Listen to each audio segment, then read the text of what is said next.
In the frozen silence of a northern valley, a 27-year-old Marine sniper with hunter-green eyes steadies her suppressed rifle and fires the shot that shatters the kidnapper's first line. Moments later, she moves like a drifting shadow through the blizzard, her ash-brown hair tied low, while her German shepherd tracks footprints dissolving under falling snow.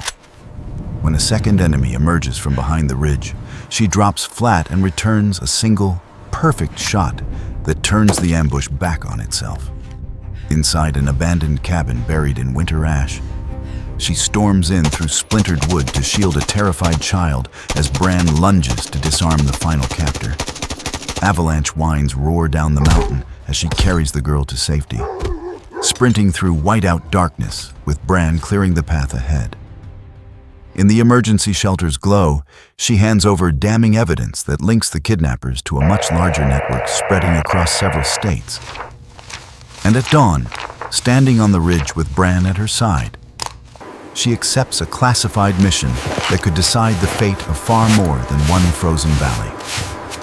Before we begin, tell me, where are you watching from tonight? And don't forget to like and subscribe to the channel.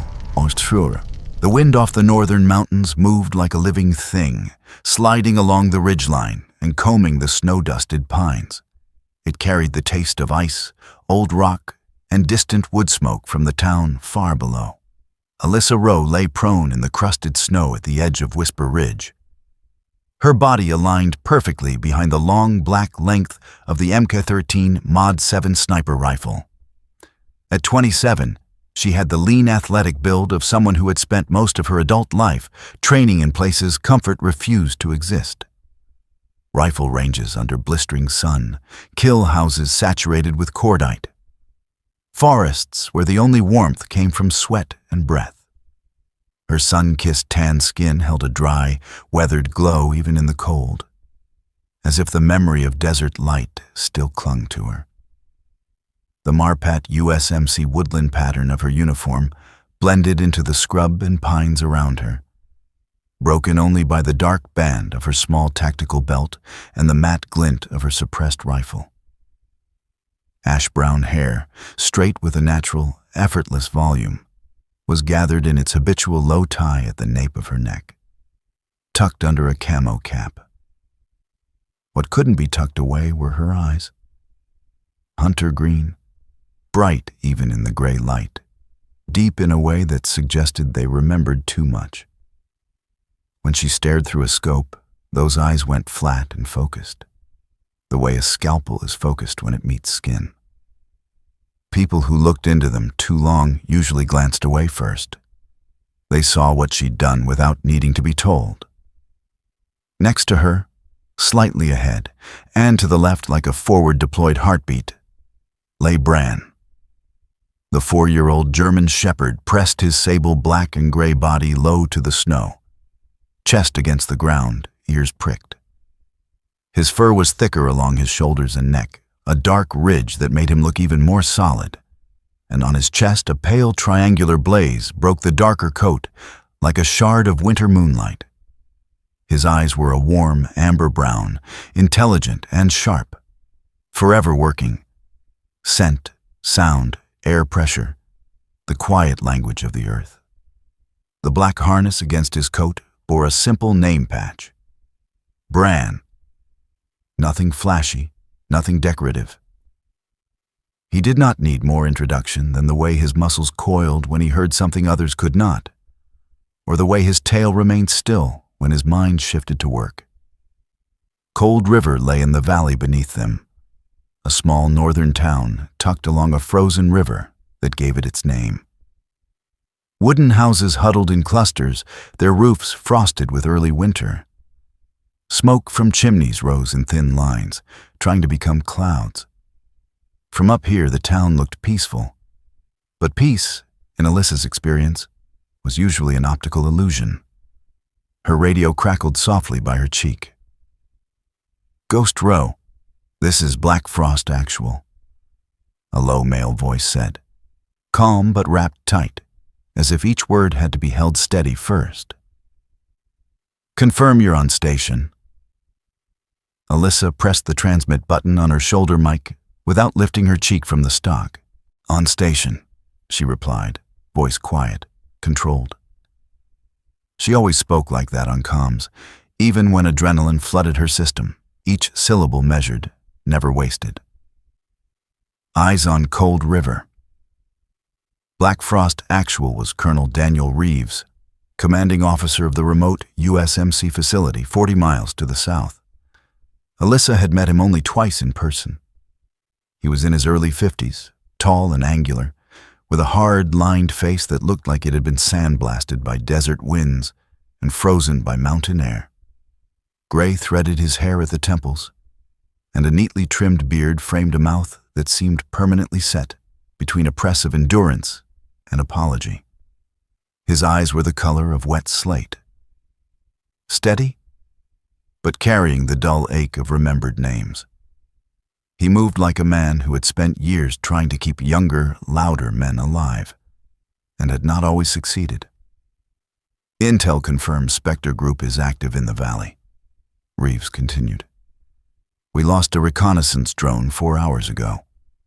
Last telemetry shows signal interference originating from within the town.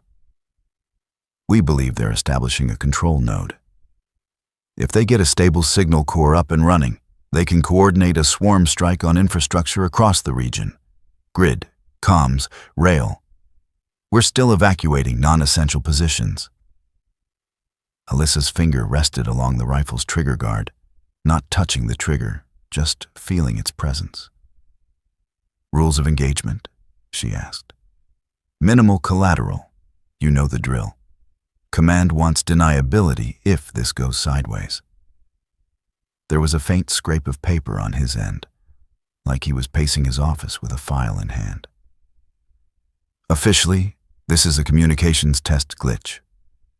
Unofficially," he exhaled. She could almost hear the exhaustion under the professional tone. "Unofficially, this is you, Ghost. 1 shot if you can, 2 if you must. We don't have a strike package ready. We don't have ground teams in position. You are the only asset with line of sight and the skill set, you and the dog." As if he understood his role being acknowledged, Brand's ears flicked. Alyssa reached out with her support hand and brushed her gloved fingers over the fur behind his jaw.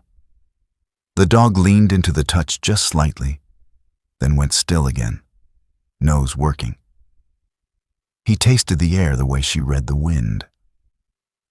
Inside, the familiar weight settled in Alyssa's chest. Responsibility never hit her as panic. It arrived as a quiet heaviness, like a snow-loaded branch deciding whether it would break or hold. She had grown up in this kind of silence. Before the Corps, she had lived in a house where people shouted to drown out their own fear, where plates shattered and doors slammed, but nobody listened. As a teenager, she learned that silence could be weapon or refuge. In the Corps, she turned it into a tool. Now, lying at the edge of Whisper Ridge, that silence wrapped around her like a cloak. "Copy, Actual," she said. "We'll find your signal. Corps." She adjusted the scope, glass sweeping across Cold River in a slow, methodical arc. Roof lines, streets, parking lots, an old water tower, rust bleeding through white paint, a church steeple, the frozen ribbon of the river glinting dully. Nothing obvious. Spectre Group were ghosts in their own right. Private military, mercenaries with top-shelf gear and no flag except the one money raised. They liked to vanish behind civilians, behind infrastructure, behind the kinds of places people didn't want to shoot at. Brand's nose twitched harder.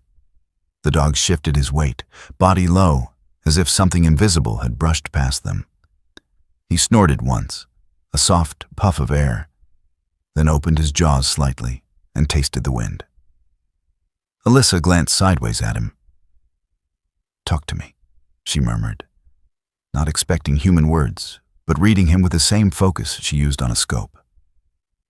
Brand's lips tightened a fraction over his teeth, not in a growl, but in concentration.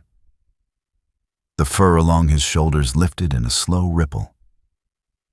He turned his head toward the town and then slightly east, toward an industrial cluster on the outskirts, storage tanks, a small rail yard, a low building with an oversized satellite dish. She shifted the rifle, following his attention. The satellite dish sat on a flat roof, half iced over. It turned in minute, almost imperceptible adjustments, pointed not at any obvious relay, but somewhere off horizon.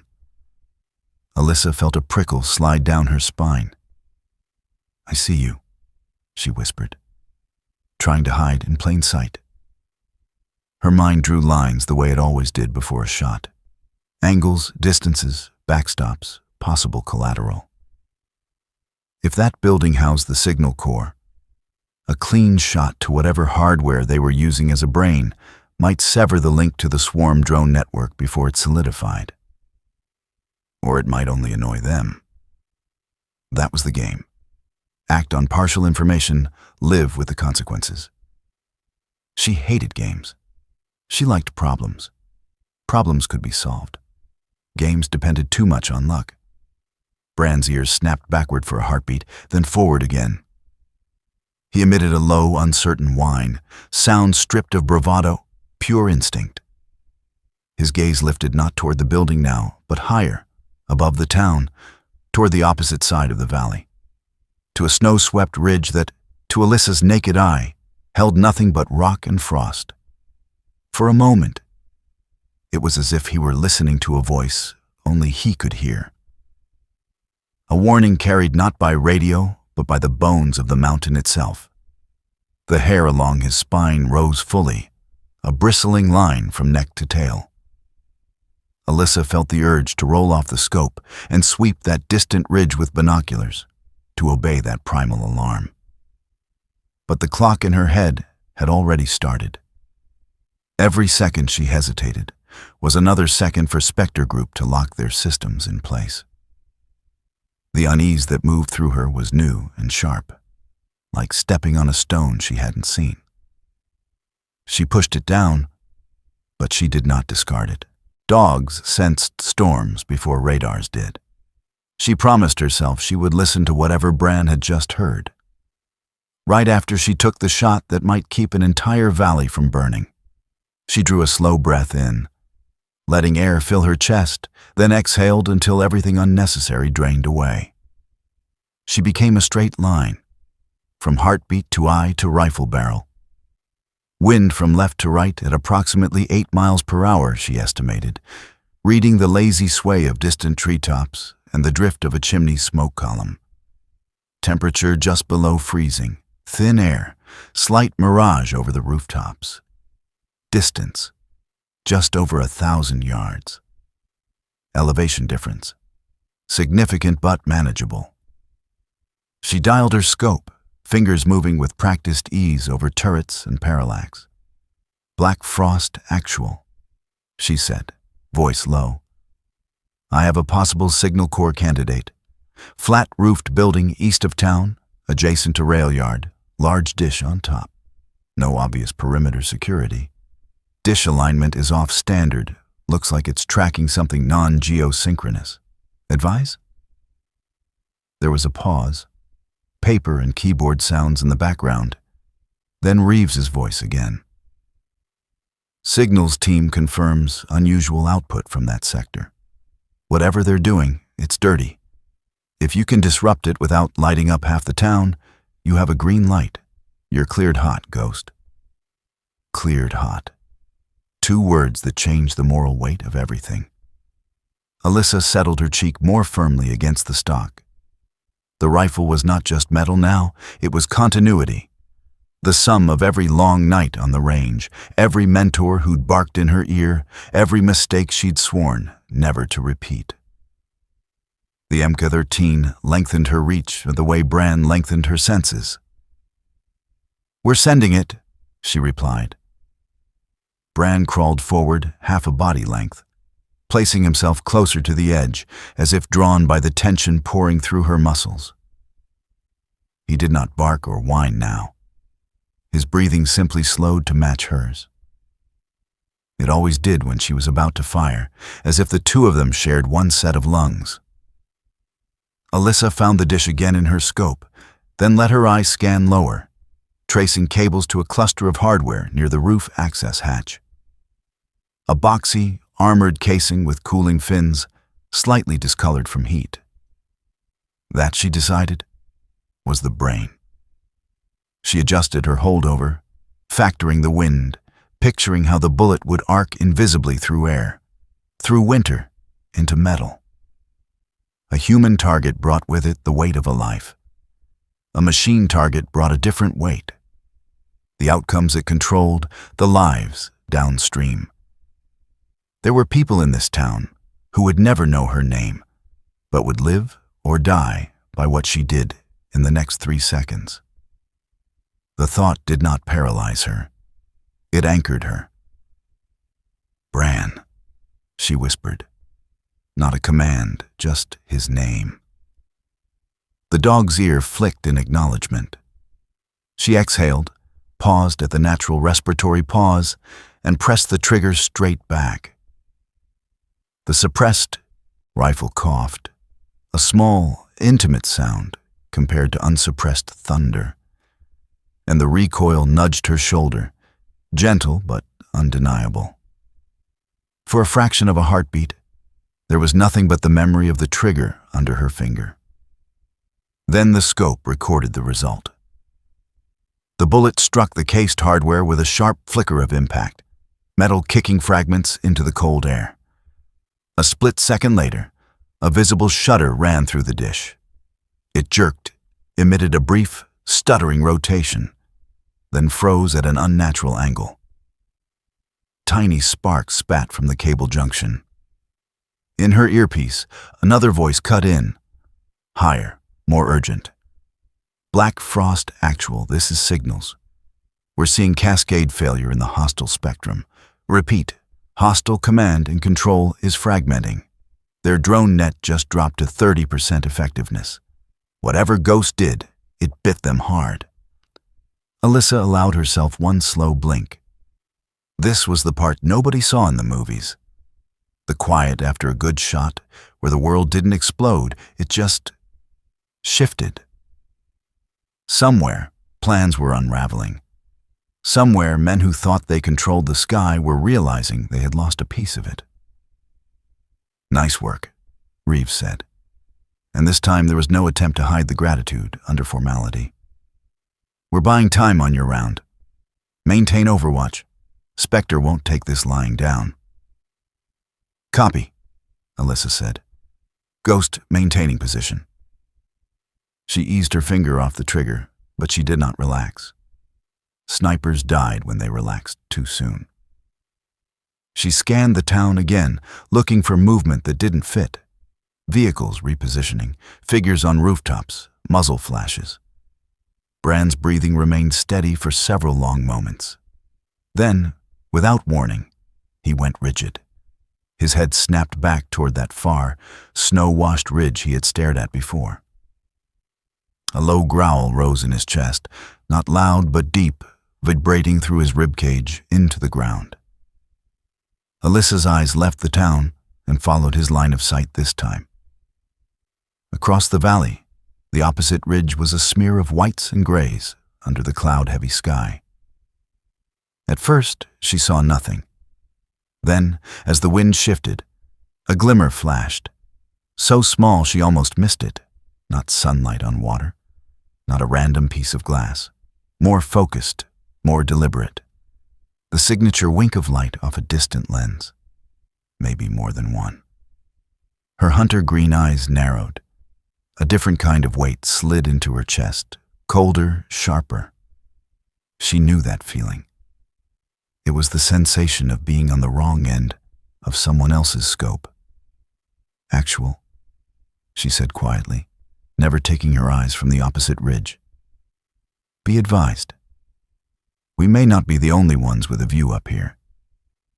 Bran's growl faded into a focused silence, his body perfectly still, every fiber tuned to the unseen threat. Alyssa adjusted the zoom on her scope, searching the ridge for shapes that did not belong.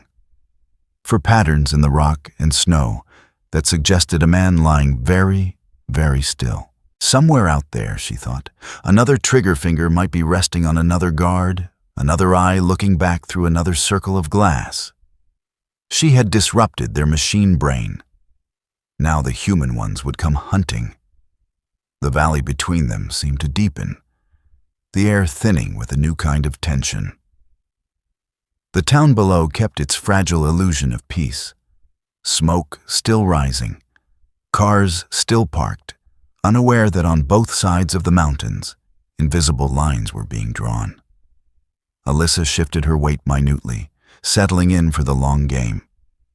Beside her, Bran stayed pressed to the ground, his amber eyes never leaving that far ridge, as if he could see through rock and ice to the intentions hiding there. The first shot had been fired. Whisper Ridge had heard it, and somewhere in the cold, something answered without a sound. Snow swept across the ridge in thin needles as Alyssa Rowe adjusted her position, shifting just enough to keep circulation in her elbows without revealing a silhouette to the opposite mountainside. Bran lay beside her, no longer relaxed but coiled, his front paws rigid, claws half buried in the crust of frost, amber eyes fixed on the far ridge like he was staring straight through the stone. Alyssa steadied her breathing, letting the cold air do its slow burn in her lungs. Whatever was out there had seen her shot, and if a sniper had been watching, they were already adjusting for angle, wind, elevation. The same calculus she lived by. She brought her scope back to the distant ridge. No glint now, no movement, just endless layers of gray rock, white snowdrifts, and sparse pine clinging stubbornly to the slope. She scanned again, slower this time, letting her vision soften. Hard focus often failed the human eye. Pattern recognition worked best when she allowed her brain to take over instead of her sight. Her radio clicked softly. "Ghost Rowe, sit rep," Reeves said, voice tight. "Possible counter-sniper East Ridge," she replied. "Bran spotted it before I did." "You trust his read?" "I trust it more than my own eyes." A brief silence. Reeves inhaled sharply through his teeth. "Then assume you're being scoped. Can you relocate without compromising position?" "Negative," she said. "Moving now is an invitation." "Understood. Maintain overwatch, but stay dark. Extraction window tightening. We may lose daylight earlier than projected." Alyssa lowered the volume and took her eye off the scope. The clouds overhead thickened, pressing down like a closing fist. Bran's ears flicked toward a faint sound she hadn't caught, something soft enough to be mistaken for settling snow. She touched the fur along his side. It trembled with micro-tension. "Easy," she murmured. "We're not moving unless we have to." Below them, Cold River continued its illusion of peace. A single pickup rolled down the main street. A woman in a long parka crossed between two buildings, her hands jammed deep in pockets. The world unaware that a war of wires, drones, and distant rifles had just opened above them. Alyssa shifted her weight again, letting her mind walk through the problem. Spectre Group wouldn't abandon the valley just because she crippled their signal core. They would try to re-establish control. They would send ground recon or deploy a mobile dish from a hidden truck. And the counter-sniper? He wasn't aiming for a dramatic duel. His job was to take out the only asset who had a vantage point on their activity, her. Bran's breathing abruptly changed, not louder, not faster, but deeper, as if inhaling something the wind carried. His nostrils flared, and he rose halfway to a crouch. "What is it?" she whispered. He didn't look at the valley. He looked behind them. Alyssa's hand went to her sidearm as she twisted silently, eyes narrowing at the dark row of spruces lining the ridge behind them. For a moment, everything felt suspended. The wind, her breath, even the soft tick of frozen branches. But she saw nothing. No tracks. No movement. Nothing out of place. Just the forest. Bran suddenly stepped forward, nose pushing into the snow, then lifted his head sharply, ears pinned, muscles shaking. His pupils dilated, turning his amber eyes nearly black. He made a low, confused whine, not fear, not aggression, something eerier. Alyssa grabbed his harness. "Bran, talk to me." The dog didn't react at first. Then he looked toward the sky. Not the ridge, not the forest, the sky. Alyssa followed his gaze. Nothing but cloud. But deep in her chest, something shifted, the cold tightening into instinct, a warning that didn't come from training. It felt like a memory she'd never lived. Bran backed toward her, pressing against her leg, gaze still fixed upward, as if something enormous were passing overhead just out of sight. Then it was gone. He shook once, violent and sudden, and refocused on the far ridge like nothing had happened. Alyssa swallowed a hard knot in her throat. "I heard you," she whispered to him. "I don't know what that was, but I heard you." She refocused through her scope, forcing her mind back to the known threats. She scanned the ridge again. On the 10th pass, she saw it. Subtle, but unmistakable. A tiny shift of snow. Not wind-driven, weight-driven. Someone was moving beneath a snow veil, using a technique she recognized only from elite manuals. Slow shifts, micro-adjustments, using gravity instead of muscle to avoid silhouette shake. A tactic taught to high-caliber snipers who understood that one tremor could betray a mile of stealth. Her chest tightened. "Actual," she whispered. "I have movement on East Ridge. Very disciplined. Likely a designated marksman or sniper." "How good?" Reeves asked. "Good enough that Bran caught him before I did." Reeves exhaled slowly. "Then you're up against someone trained." "Very." She watched the snow settle again. A ghost against ghost. Unknown against unknown. Snipers rarely met each other head-on. When they did, it was never by chance. The wind shifted, pulling cold air from the valley upward. Alyssa took advantage of the moment and slid her rifle 2 inches to the right, adjusting her viewing angle without shifting her torso. She breathed shallowly, trying to catch another tell. She didn't have to wait long. The faintest glint appeared, a glimmer too pure for any natural crystal. Her hunter-green eyes sharpened. The lens was small, maybe 6 centimeters. Likely a long-range optic with a low-profile sunshade, professional. But one thing bothered her. Whoever it was, wasn't aiming at her. Not yet. The rifle lay angled not toward her ridge, but toward the valley, toward the town. Her stomach dropped. "Actual, be advised. Enemy. Sniper is not engaging me. He's aiming toward Cold River." Reeves's voice hardened. "What's he targeting?" "Unknown."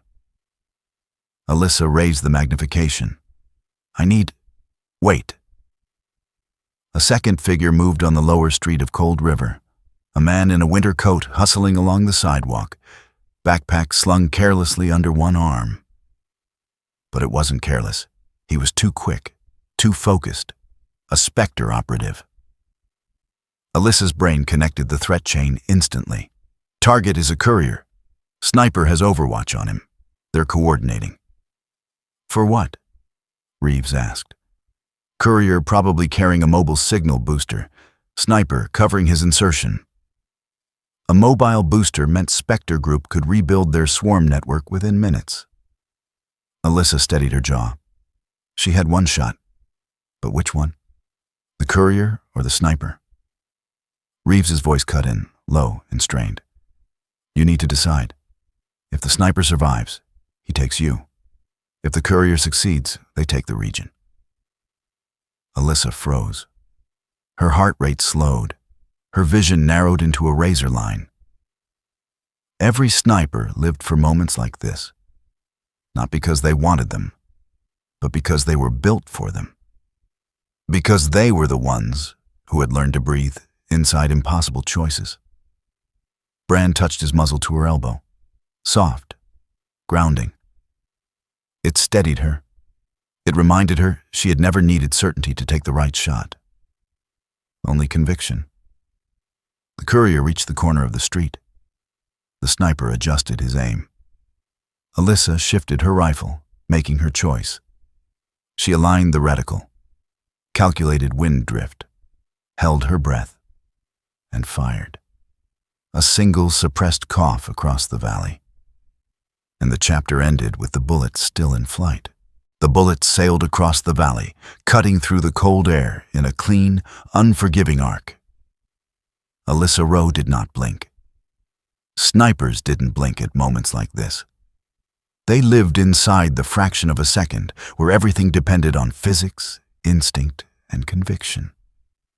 Bran stayed pressed to the snow beside her, muscles trembling with the tension of waiting. His amber eyes tracked nothing visible but everything essential, as if he could feel the bullet's path through the air. Alyssa kept her cheek welded to the stock, tracking the shot through her scope. In the town below, the courier moved quickly, rounding the corner of a hardware store, his backpack bouncing lightly. The sniper on the opposite ridge adjusted for a clear angle. Then Alyssa's round found him first. A small burst of snow bloomed upward, quiet, almost delicate. Then the shape underneath slumped. What had been a perfect silhouette disguised under snow went limp, collapsing into the drift like a puppet with its strings cut. Alyssa exhaled slowly. One down, one threat neutralized.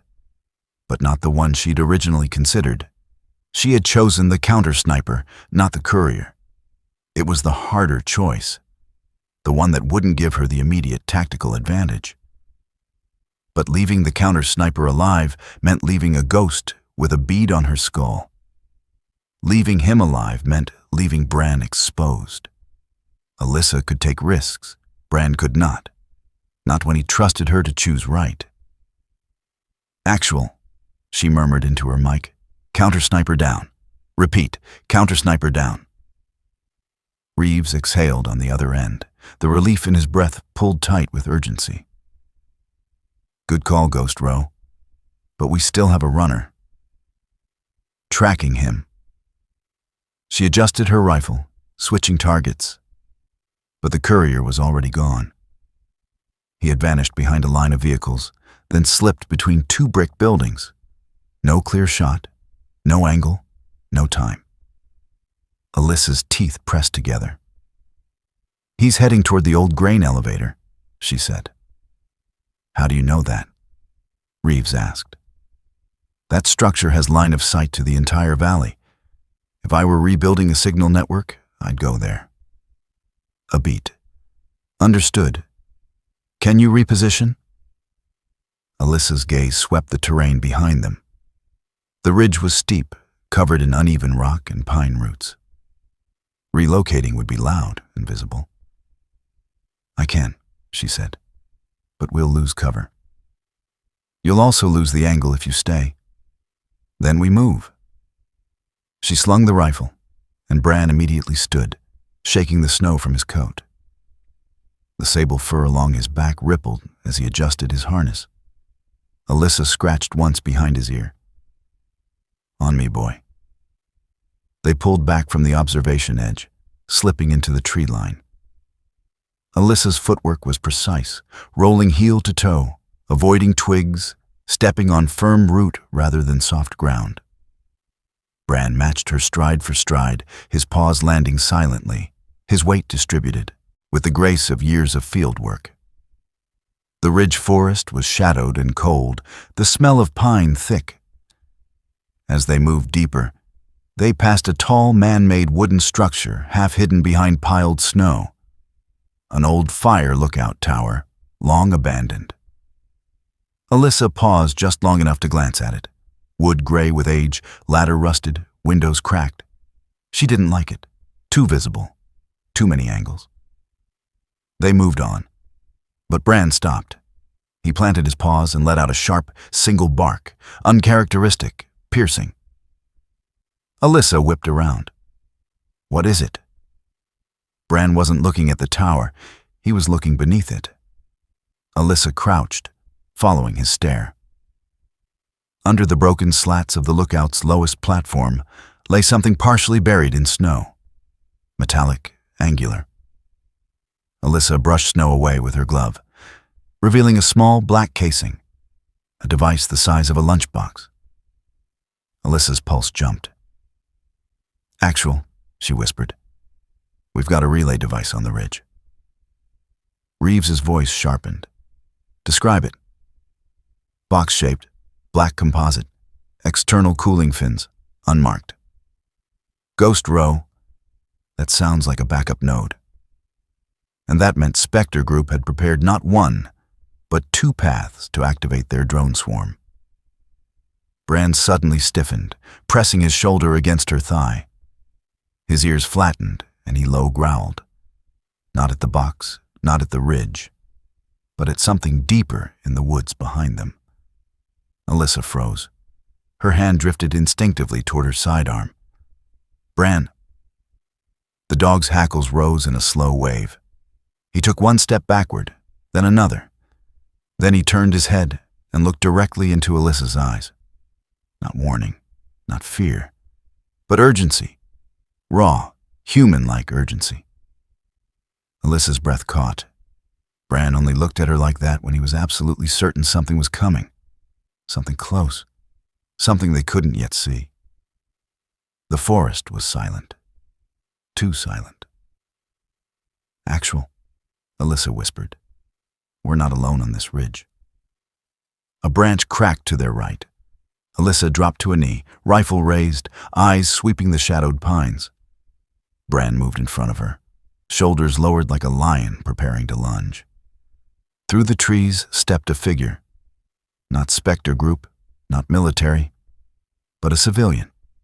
A woman, mid-30s. Her clothes were layered mismatched winter gear.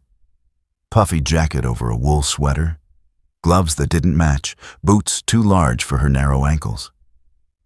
She was pale from cold, hair the color of honey wheat tied sloppily at the back of her head. Her face was narrow, with sharp cheekbones and tired blue eyes rimmed red from crying. She lifted her hands. Please don't shoot." Alyssa blinked. "What are you doing up here?" The woman stumbled forward a step, breath shaking. "My daughter, my little girl, she's missing." Her voice cracked. "She's 8. Name's Ellie. Blonde hair, wearing a purple coat. She ran out this morning during the power outage. I can't find her." Alyssa's gut tightened. A child missing in the middle of a hostile operation. Worst possible timing. Worst possible terrain. Bran stepped forward, sniffing the air around the woman, tail stiff but not aggressive.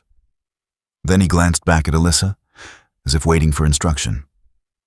Alyssa holstered her sidearm, but her posture remained guarded.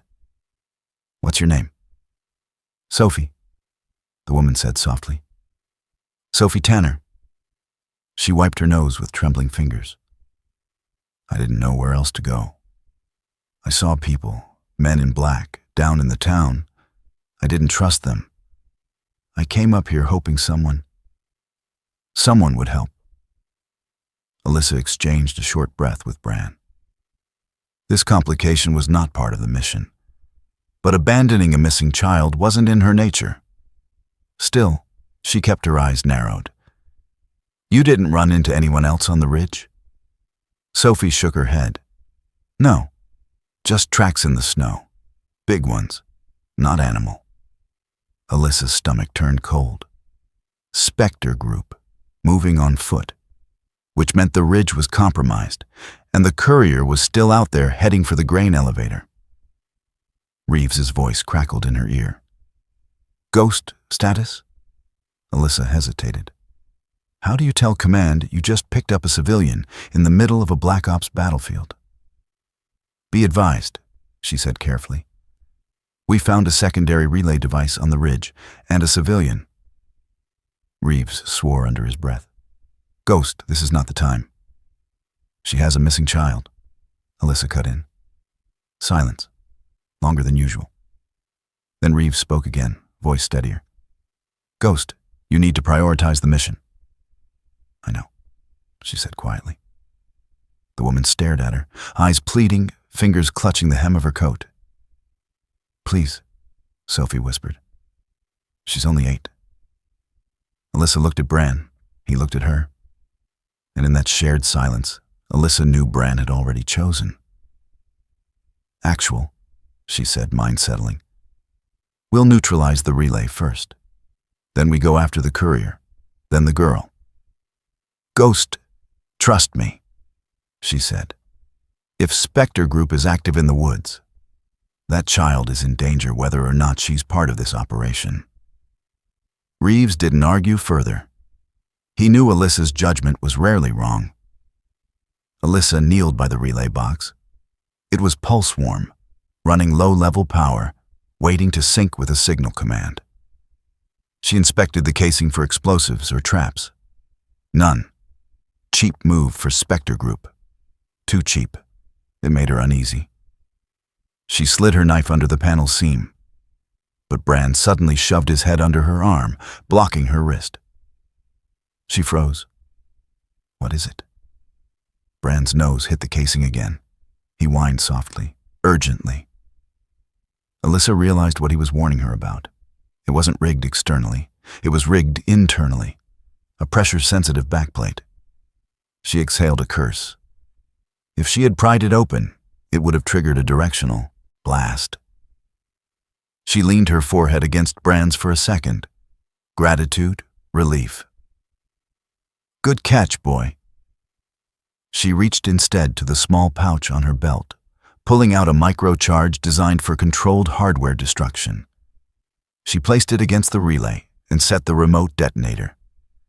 Bran, Sophie, move back. They stepped behind a fallen log. Alyssa clicked the detonator. A soft thump. Snow puffed upward, and the device blew inward, not outward. The backup node was down. The courier now had only one option left: reach the grain elevator. Alyssa stood, slinging her rifle. Actual secondary relay neutralized. We're going after the courier. And the civilian? Reeves asked. She's with us. Alyssa looked at Sophie. Stay close and stay quiet. Sophie nodded quickly, hugging herself for warmth. Alyssa glanced at Bran. He lowered himself, nose to the ground, tracking the courier's scent trail drifting through the pines. The mission had changed shape. The valley had darkened, and somewhere out there, a child was missing. Alyssa touched Bran's harness. Let's hunt. Snow drifted down in whisper-fine flakes as Alyssa Rowe moved through the tree line with Bran at point and Sophie Tanner keeping pace a few steps behind. Cold River lay below them, a patchwork of dim lights and drifting chimney smoke half swallowed by the early winter dusk. The grain elevator rose at the far edge of town, tall, skeletal, and gray, like a giant watching over the valley with blind concrete eyes. Alyssa checked her map, then scanned the terrain through her scope. The elevator loomed behind a row of rusted rail cars, the paint peeled and flaking. No movement around it yet, no courier, no lookouts. But that only made her more uneasy. Spectre Group didn't leave key routes unguarded. Bran paused, sniffing the air with slow, deliberate breaths. The fur along his spine lifted again, just slightly, like static pulling through his coat. Alyssa touched his flank. You've got something? Bran angled his head, then swept forward silently, paws barely disturbing the snow. Sophie clutched her jacket tightly around herself. Her face was pale beneath strands of honey-wheat hair that escaped her tied-back bun. Is this really safe? She whispered. No, Alyssa said truthfully. but staying in the woods is worse. Sophie nodded in small jerks, voice breaking. I just want Ellie back. Alyssa didn't look at her directly, but she felt the woman's fear like a shift in the air. Raw, unshielded, and painfully familiar. She had seen that same fear in mothers fleeing war zones, in villagers searching rubble for loved ones. Fear didn't change across continents. It simply learned new languages. They reached the base of the ridge. Alyssa crouched, sweeping for footprints or unusual depressions in the snow. Bran halted beside a long trail of fresh human boot prints, heading toward the elevator. That's him, Alyssa murmured. Courier made it this far. Before Sophie could speak, Bran turned sharply, looking at Alyssa with sudden intensity. Eyes wide, breath fast. Alyssa stiffened. What is it? Bran stepped backwards, then forwards again, almost pacing, as if torn between two different scents. His nose hit the ground, then lifted toward the direction of the grain elevator. He barked once, low, decisive. Alyssa nodded. Courier went that way. Let's move. They advanced through the abandoned rail yard, weaving between old freight cars streaked with rust. The wind picked up, rattling loose metal. The air smelled of iron, cold grain dust, and something faintly electrical. Alyssa raised her rifle. Stay behind me. Bran, heel. The dog fell into formation, shoulders rigid, his tail still. Every muscle in his body had shifted from sensing to hunting. The grain elevator towered above them. Tall concrete silos, conveyor housings, an elevated walkway 30 feet off the ground. The sound of distant machinery echoed faintly, not loud enough to be active, but enough to suggest hidden life. Alyssa signaled Bran to sit. The dog obeyed, though tension radiated from him like heat. Alyssa peered around the silo corner. Movement, a shadow near the stairwell. She raised her rifle, breath locking. A man emerged, tall, mid-30s, dark jacket, beanie pulled low. His jawline was narrow and sharp, covered in patchy stubble. His posture was tight, nervous, but controlled in a way that suggested training. The courier. He clutched a device, small, rectangular, with a single blinking light. A mobile repeater. Alyssa aligned her reticle. The courier suddenly froze, looking around as if someone had whispered his name. Then he turned his head slightly, revealing an earpiece. Spectre comms. Damn it, Alyssa hissed. Someone was still talking to him. Spectre Group wasn't blind, not yet. The courier stepped toward a metal hatch on the lower level of the elevator. Alyssa had one angle, one shot, but the building's support beams would block her clean bullet path as soon as he moved inside. She steadied her breath, preparing to fire. Bran suddenly lunged sideways, snarling, teeth bared, his entire body twisted as if reacting to something Alyssa couldn't see or hear. He threw himself against her shoulder with enough force to knock her rifle off target. Bran! The shot never fired. At that exact moment, a suppressed round cracked from somewhere deep in the rail yard, slicing cleanly through the air where Alyssa's head had just been. The bullet struck the silo wall behind her, fragmenting into dust. A sniper. Another one. Not the one she killed on the ridge. Her heart slammed once, then went icy still. Bran had saved her life by less than half a second. Alyssa dropped behind cover. Sophie, down! The woman crouched, trembling, hands over her head. Bran positioned himself in front of her, snarling into the maze of rail cars. Alyssa peeked through a gap between two freight cars. Actual, we've got a second shooter in the rail yard. Confirmed suppressed rifle, highly trained. Reeves's voice came back sharp. Ghost, that could be the Black Antler. We've had reports he's operating in the region. Alyssa's blood chilled. She knew the name. a mercenary sniper known for one-shot kills at impossible distances. Rumored to decorate his rifle with a black antler carved into the optic. No allegiance, no mercy. A phantom. "Copy," Alyssa whispered. "We have to move." Bran growled low, watching the shadows with burning focus. Alyssa looked toward the grain elevator. The courier was gone, slipped through the hatch. She cursed under her breath and signaled Bran. "We advance. Stay tight." They moved along the side of the silo, ducking behind metal beams as another suppressed shot rang out. This one closer, carving a line across the concrete inches from Alyssa's hand. Black Antler was hunting them, and he was closing distance fast. They slipped around the silo base, reaching the hatch the courier had used. Alyssa checked it, locked from the inside. She tried the handle again, harder. No good. "He used an internal bolt," she muttered. Sophie's breath fogged sharply. "What do we do now?" Alyssa scanned upward. A ladder ran along the silo's exterior, leading to an upper access catwalk. If they climbed it, they could intercept the courier before he reached the operations room at the top. But the sniper had line of sight on anything above ground level. It was suicide to climb without cover. She clenched her jaw. "Bran," she whispered. "Eyes." Bran sniffed the hatch, then moved to the wall of the silo, nose running along the concrete until he stopped at a metal ventilation grate half hidden behind a rusted pipe. Alyssa knelt. The screws were old, rusted but loose. Big enough for Bran, small enough for Alyssa to wedge through if she angled carefully. It was a path. Silent. Hidden. Perfect for ghosts. She nodded once. "We go in here." Sophie stared, horrified. "You're both going inside that?" "Yes." Alyssa looked her in the eyes. "You stay here. Keep low.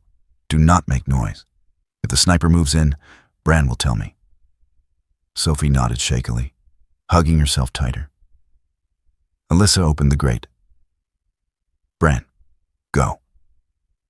The dog slipped inside the darkness like water, claws tapping lightly on the steel duct. Alyssa followed, sliding her rifle in first, then pulling herself through the narrow opening. Cold metal scraped her uniform, but she moved steady, controlled. Inside the grain elevator's ventilation shaft, it smelled of dust, oil, and old wood. Echoes of machinery hummed faintly through the walls. Bran moved ahead, guiding her with soft growls. Alyssa whispered, "We find the courier, disable the repeater, and get out before Black Antler breaches." As they crawled deeper into the elevator's guts, she felt the shift in the building's vibrations, the hum of machinery coming online. The courier was activating something big, something with range, and he wasn't alone anymore. The steel ventilation shaft narrowed around Alyssa Rowe's shoulders as she crawled deeper into the grain elevator. Dust clung to her gloves, floating in the narrow beam of her head-mounted light. The structure hummed with uneven machinery, motors waking from years of disuse, gears grumbling like old bones. The courier was inside somewhere, close enough that she could feel the faint tremor of his footsteps through the metal skin of the shaft. Bran crawled ahead of her, his sable fur brushing against the duct walls. Even in the cramped space, he moved with eerie silence. His ears stayed pricked forward, tail lowered, body taut with a soldier's discipline. Every few seconds, he glanced back at Alyssa with a soft chuff, checking distance, reading her breathing, recalibrating. She trusted him more than radios, more than maps, more than luck. Behind them, through the shaft grates, came the muffled echo of suppressed gunfire from outside. Black Antler was still out there, waiting, circling, watching. Alyssa felt the invisible crosshair of his rifle brushing the building like a shadow sliding over skin. If she made a mistake inside the elevator, He'd finished the job the moment she stepped outside. The duct forked. Bran paused at the intersection, nose working. He angled left, toward the elevator's main grain processing hall. Alyssa followed on instinct. The air grew warmer, smelling of old corn dust and machine oil. Voices drifted up through the grate beneath her. Male, sharp, clipped, impatient. The courier wasn't alone. Alyssa slowed, lowering herself over the grate. Below was a catwalk running above a massive interior chamber. Conveyor belts stretched across the hall like long metal arteries. A large industrial hopper towered in the center, half lit by emergency flood lamps. Two men stood on the catwalk, the courier and someone else. A taller man, broad-shouldered, winter jacket open to reveal tactical mesh gear beneath. Early 40s, rough stubble, and the kind of face that looked carved from stone and old regrets. His hair was dark, streaked with stress gray at the temples, eyes sharp, hard, trained to sift lies from truth instantly. Alyssa froze. This wasn't Spectre Group rank and file. This was someone higher. He turned slightly, revealing a faint scar running from chin to throat, puckered like a half-healed burn. Everything about him vibrated with authority and cold purpose. "Status," the man growled. The courier held up the repeater. "It's powering. We just need to sync with the main line. Then the drone net is operational again." "How long?" "1 minute. Make it 30 seconds. The courier hesitated. The taller man stepped forward, grabbed him by the jacket, and shoved him against the railing. "We do not fail," he hissed, voice low and lethal. "Do you understand that?" The courier nodded rapidly, fumbling with the device. Alyssa's eyes narrowed. "Who the hell are you?" She whispered under her breath. Bran shifted beside her, muscles coiling. She tapped her comms. "Actual, be advised. Courier is not alone. Second individual, male, early 40s, tactical mesh, high command presence, not Antler. Possible senior Spectre officer." Reeves's breath hitched. Ghost description matches Voss Harker. Alyssa's spine went rigid. Voss Harker, the architect of Spectre Group's intelligence operations, a ghost among mercenaries, a strategist who used drones and algorithms like chess pieces, and discarded entire communities as acceptable losses. If he was here, the stakes were higher than she had imagined. Alyssa steadied herself, adjusting her position over the grate. One shot. That was all she needed. Even through the grate bars, she could thread a bullet cleanly. She lined up her reticle on Voss Harker's head. Bran suddenly shifted, ears flattening to his skull. He pressed against Alyssa's thigh, a low, throaty whine vibrating in his chest. Fear, not for himself, but for her. His whole body trembled, his eyes wide with something primal. Alyssa hesitated. Bran never panicked, not even under artillery fire. "What is it?" she whispered. Bran nudged the grate with his nose, once, twice, soft but insistent. Alyssa frowned. "You want me to move?" Bran nudged again, harder, then whined sharply. Alyssa slid an inch to the side, and the grate beneath her gave a soft metallic snap. She froze. Another inch, and it would have collapsed entirely, dropping her onto the catwalk below in full view of Voss Harker. Bran saved her again. Her chest tightened with adrenaline and an unspoken bond. "Good boy," she breathed. She reset her aim carefully, angling past the weak seam. Harker stood with his back partially exposed. The courier hunched over the repeater, hands shaking. She had her shot, but she needed to disable the repeater first. Harker could run. The device couldn't. She shifted her aim to the repeater, exhaled, and fired. The suppressed shot cracked like a whisper. The bullet punched through the repeater's casing. Sparks exploded. The device sputtered, and the courier screamed as it blew out of his hands, tumbling off the catwalk. Voss Harker spun, drawing a suppressed pistol, firing upward toward the duct. Alyssa ducked, metal pinging beside her head. Bran barked, furious and protective. "Move," Alyssa whispered, crawling backward through the duct as bullets shredded the grate. She reached a cross junction and dropped into a maintenance crawl space. Bran scrambled after her.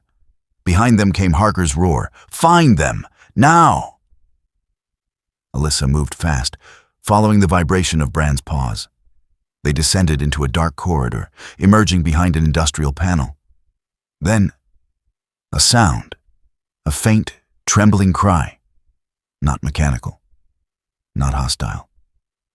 A child. Alyssa froze. Bran stopped too, ears swiveling toward the noise like radar. The cry came again, soft, afraid. Bran bolted forward. Alyssa followed him through a side passage until they reached a small storage room lit only by a flickering bulb. There, curled in the corner behind a stack of forgotten sacks, was Ellie Tanner. 8 years old. Blonde hair matted with dust, purple coat smudged and torn, cheeks streaked from crying, green wool mittens too big for her tiny hands. She looked up, terrified, until Bran approached, lowering his head. Then something miraculous happened. Her tiny hand reached out, and Bran gently pressed his nose into her palm. Alyssa knelt slowly. "Ellie, my name is Alyssa. Your mom sent me." Ellie blinked, lips trembling. "Mommy?" "Yes," Alyssa whispered. "She's safe. She's waiting for you." Ellie launched herself into Alyssa's arms, clinging with desperate strength. Alyssa held her tightly, feeling the small girl's trembling sink with her steady breathing. But footsteps thundered above them. Spectre mercenaries moving fast. Harker was unleashing the hunt.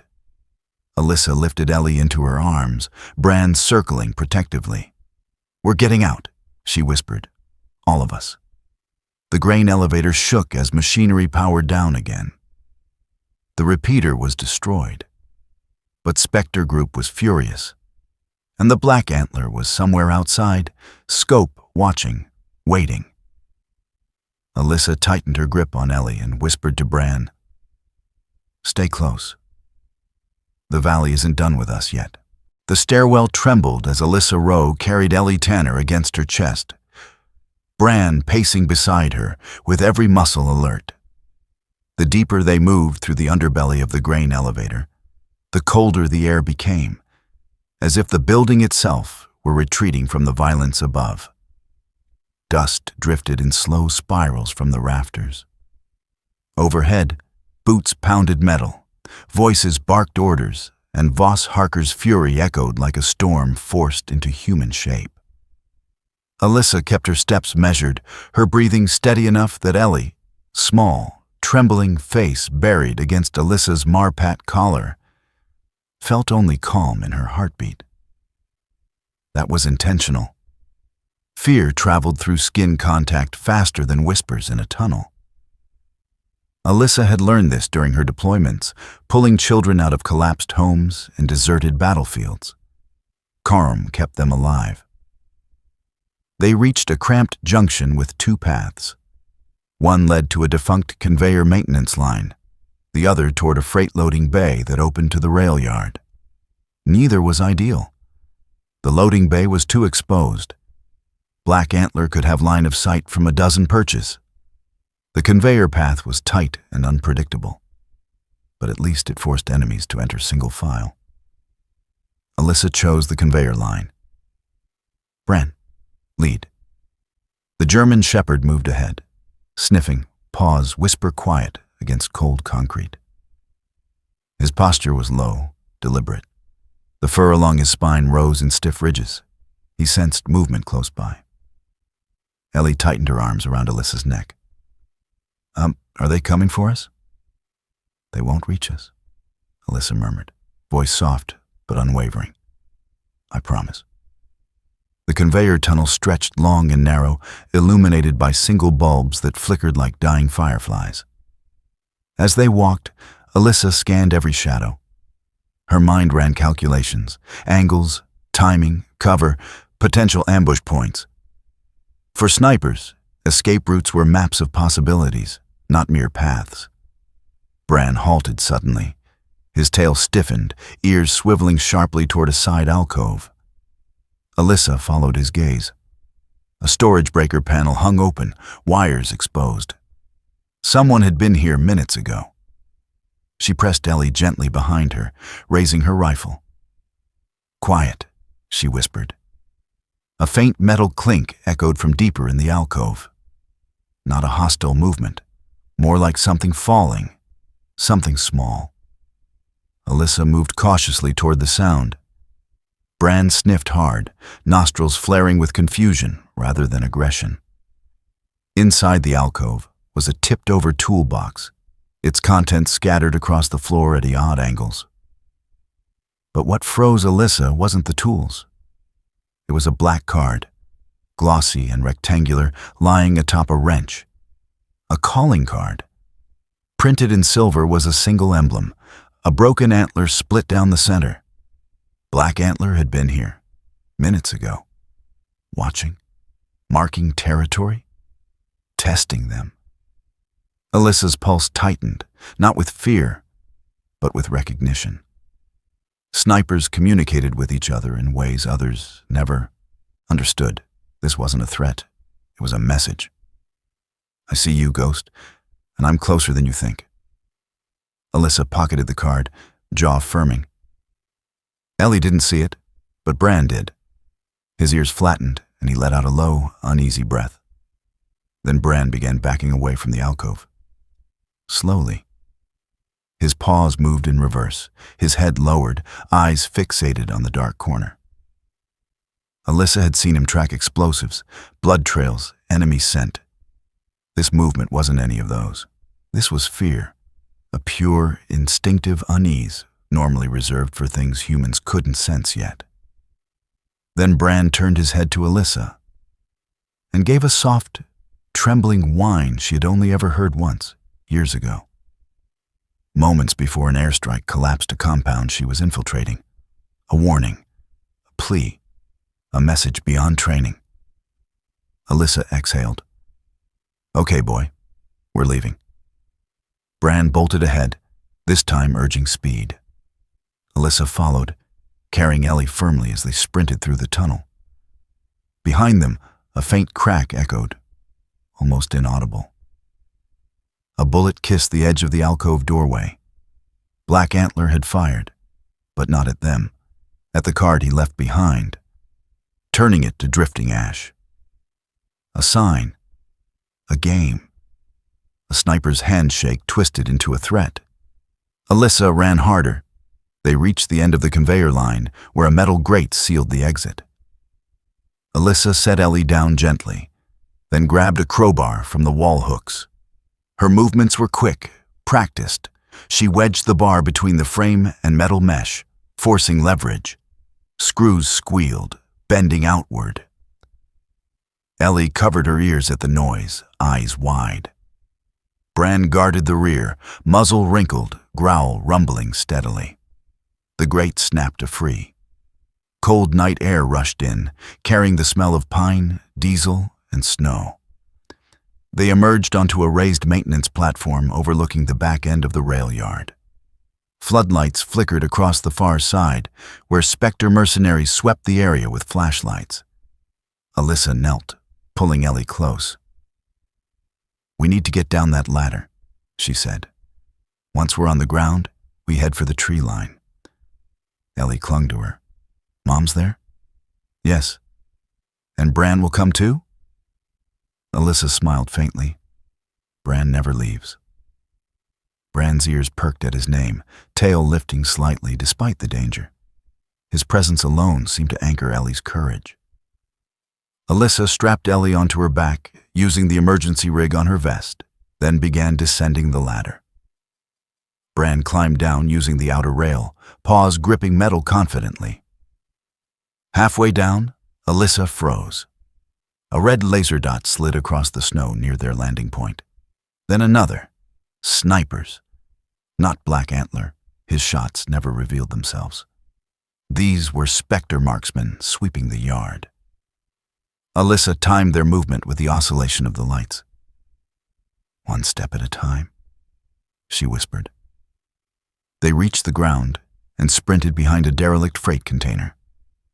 Bran pressed beside her, breath fogging the air. A voice crackled through a loudspeaker on the far tower, deep, controlled, unmistakable. Voss Harker. "They have the girl.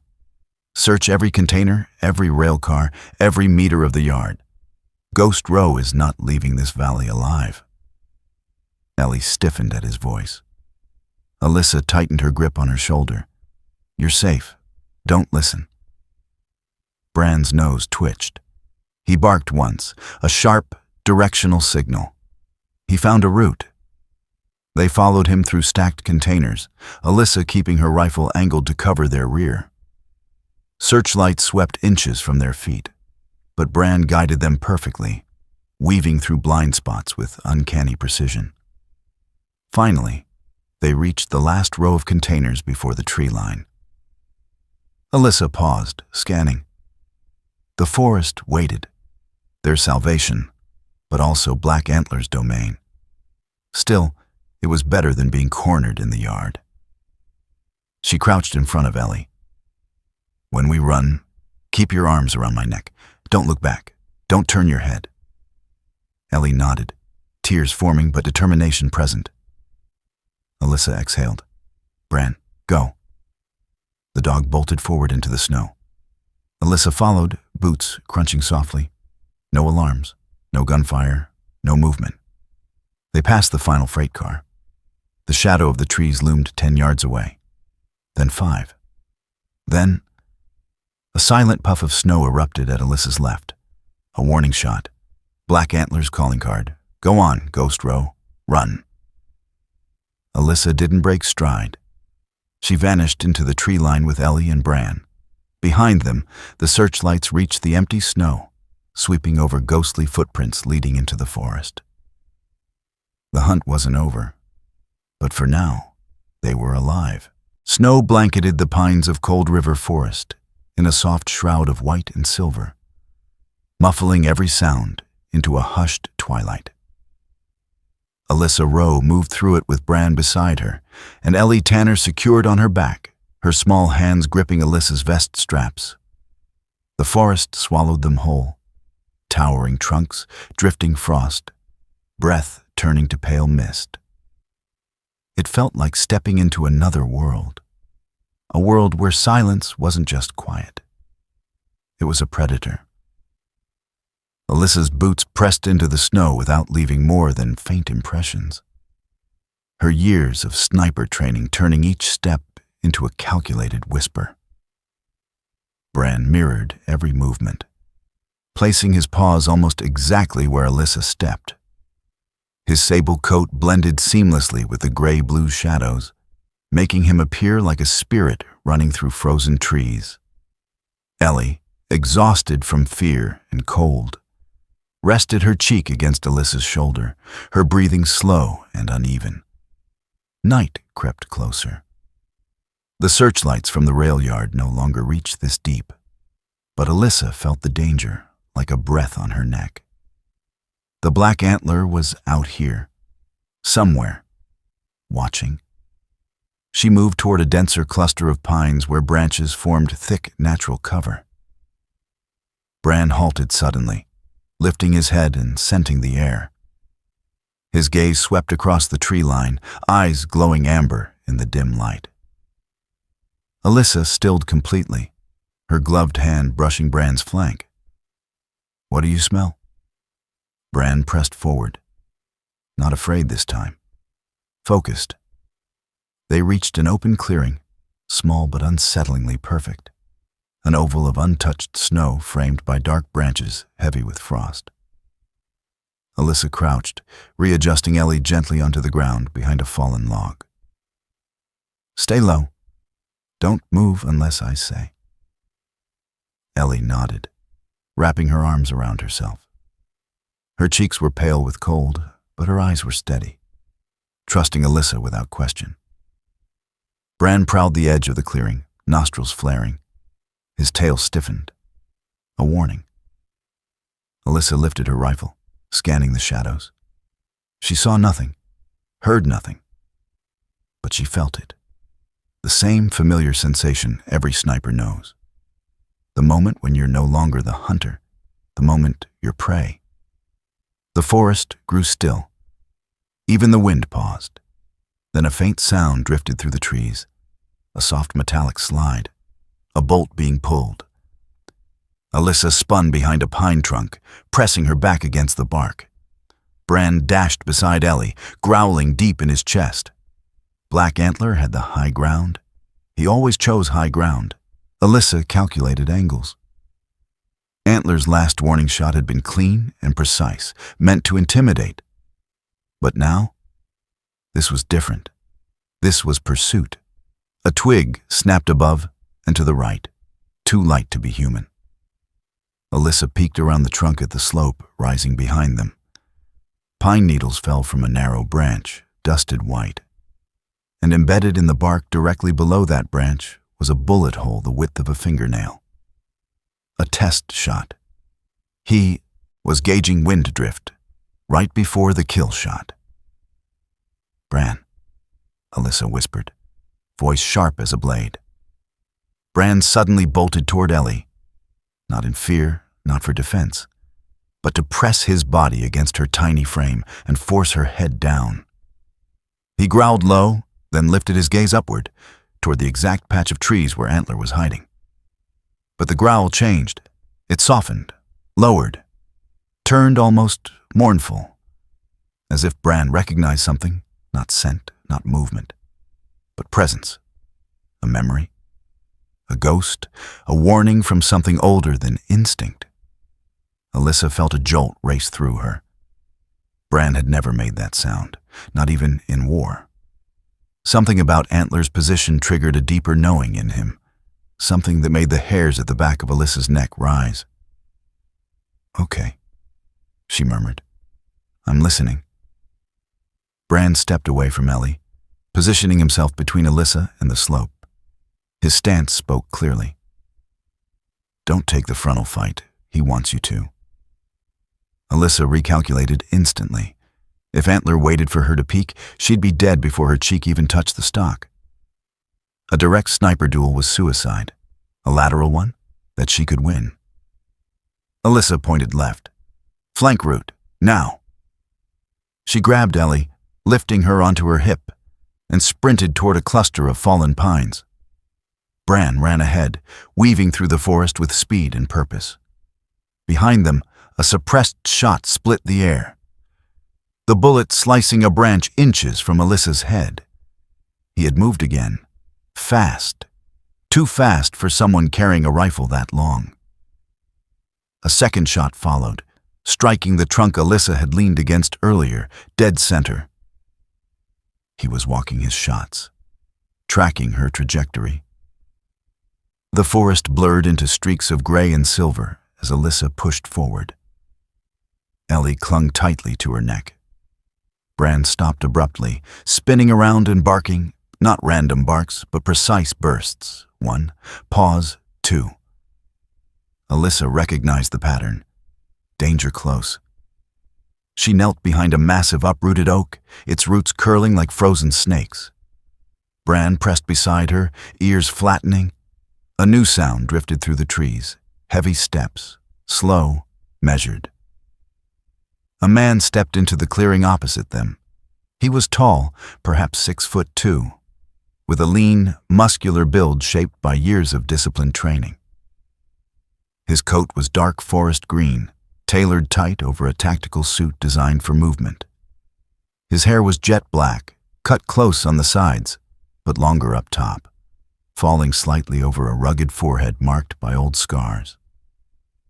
His jawline was angular, unshaven, peppered with frost, and slung across his shoulder, a long, sleek rifle decorated with a carved black antler tied near the optic.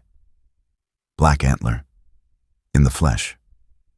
His eyes were cold gray, sharp and winter-hard, scanning the forest with predatory calm, not rage, not fear, calculation. He moved the way predators do, smooth, silent, inevitable. Alyssa steadied her breathing. He wasn't here to ambush, now. He was here to see her, to weigh his opponent, to decide how the endgame should look. He spoke first, voice low and rough, carrying a faint rasp as if shaped by old smoke or colder winters. Ghost Rowe.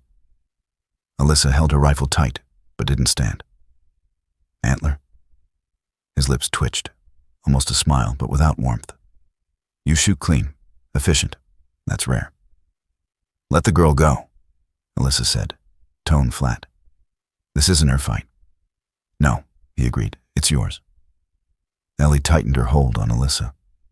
Bran stepped forward, teeth bared. Antler tilted his head. You've got a good dog. Smart.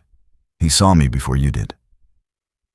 Alyssa's heart thudded once, but her expression didn't shift.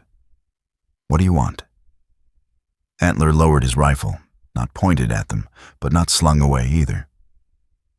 To finish something the valley started, you and me, not the girl, not the men Harker throws away like broken gear. Alyssa narrowed her eyes. You're not Spectre? I'm not anyone's. His voice was hollow. Not anymore. Before she could respond, a distant explosion shook the forest, followed by shouts and floodlights sweeping through the trees. Spectre mercenaries were closing in. Antler's gaze flicked behind him. Harker's hounds are coming. They'll kill all three of you. He looked at Alyssa again, this time with something like restraint? Choose quickly, Ghost. Fight me now, or save the girl. Alyssa swallowed a breath. Bran growled low, nudging her knee, urging her toward Ellie, toward safety. Alyssa met Antler's gaze, cold, sharp, deadly, but not aimless, not cruel. A man carved by violence, but not consumed by it. She stood slowly, pulling Ellie close. I choose her. Antler nodded once, as if she passed a test she never knew existed. Then go. He turned away, stepping into the deeper snow and raising his rifle toward the direction of incoming mercenaries. If anyone kills you, he murmured, it won't be them. His silhouette vanished into the trees. Alyssa didn't wait. She and Bran sprinted with Ellie through the forest, branches whipping past, snow flaring under their feet. Behind them, suppressed shots crackled. Black Antler was fighting Spectre, buying them time, a contradiction, a paradox, a ghost saving a ghost. The chase wasn't over, but the night had chosen its side. Sometimes, in the darkest forests of our lives, help arrives in forms we never expect. A soldier who moves like a whisper, a loyal dog who senses danger before it has a name, a child whose courage outshines the cold, or a stranger who steps between us and the storm. Some call these moments instinct, others call them fate, but many believe they are the quiet miracles God sends to remind us that we are never truly alone. If you have ever survived a night that should have broken you, or felt protected in a moment you cannot explain, perhaps you have already witnessed a piece of that grace. And in the ordinary days that follow, may we remember that courage, love, and the will to do what is right can become miracles for someone else. If this story touched you, I invite you to share your thoughts in the comments below. Tell us where you are watching from, or share a moment in your life when you felt guided, protected, or lifted by something greater than yourself. and if you believe stories like this deserve a place in the world, please consider subscribing to Guardian Stories Ridge, so together we can keep these lights burning in the dark. May God watch over you, your home, and every journey you take after this one.